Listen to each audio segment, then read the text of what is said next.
Magandang balita mga tol dahil panalo na si Pedro Taduran sa Japan.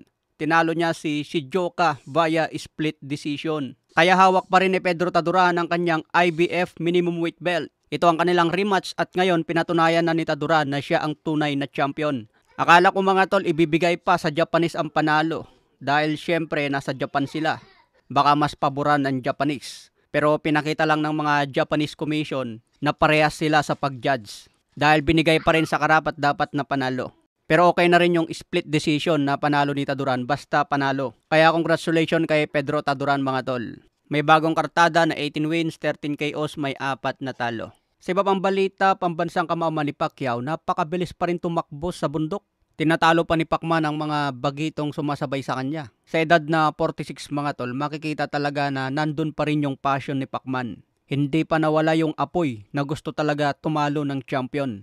Yan ang kailangan talaga ni Pacman ngayon, yung determinasyon niyang manalo. Lalo ngayon, underdog kay Mario Barrios. Talagang nasa puso niya ngayon na kailangan niyang maipanalo ito para gugulatin na naman niya ang lahat ng negative comments tungkol sa kanya. Kasi laging sinasabi na mabugbog lang si Manny Pacquiao. Iba raw ang training kumpara sa mismong laban na. Mahigit 20 years na lumalaban si Pacman. Kaya wala nang dapat ituro sa kanya mga tol. Kaya nga mas pinapalakas ngayon ni Pacman ang kanyang stamina para kakayanin pa rin niya tumagal hanggang late rounds. Kasi ang larong boxing, endurance talaga. Kung sino ang mas matibay at tumatagal sa laban, mas malaki ang porsyentong manalo. Kasi parehas naman mga boksingero mga tol na tinuturuan talaga yan ng maraming teknik. Kaya yung patibayan ng stamina ang malaking factor dito. Sanay na si pambansang kamao na lumaban sa mas malaki sa kanya. Lalo na hindi naman kabilisan si Mario Barrios. Counter-puncher si Barrios at magaling bumitaw ng jab. Kung maibalik lang ni Pacman ang dati niyang galaw, pwede niya talagang masingitan ng solid si Mario Barrios.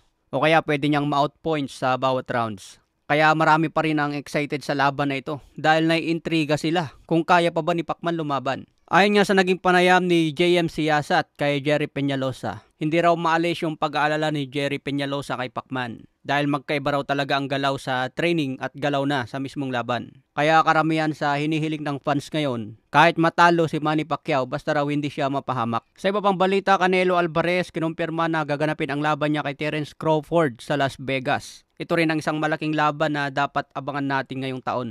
Dahil maraming boxing analyst ngayon ang nagsasabi na mananalo daw si Terence Crawford. Matapos ang pinakitang performance ni Canelo kontra William Scal, binigyan nila ngayon ng pag-asa si Terence Crawford na manalo by decision. Pero depende ito kung madadala ni Crawford ang bilis niya sa 168. Galing welterweight si Terence Crawford at dito siya nagpapakita ng magandang galawan. Kaya nung umakyat siya sa 154 pounds kontra Madrimov, hindi na rin magandang naging galawan ni Terence Crawford. Paano pa kaya pagdating sa 168 pounds? Kasi dalawang division ang inakyat mga tol. From 154, lalagpasan niya ang middleweight 160 pounds at diretso kaagad sa 168 super middleweight. Kaya hindi biro ang gagawin ni Terence Crawford dito. Kaya abangan natin sa Las Vegas ngayong September.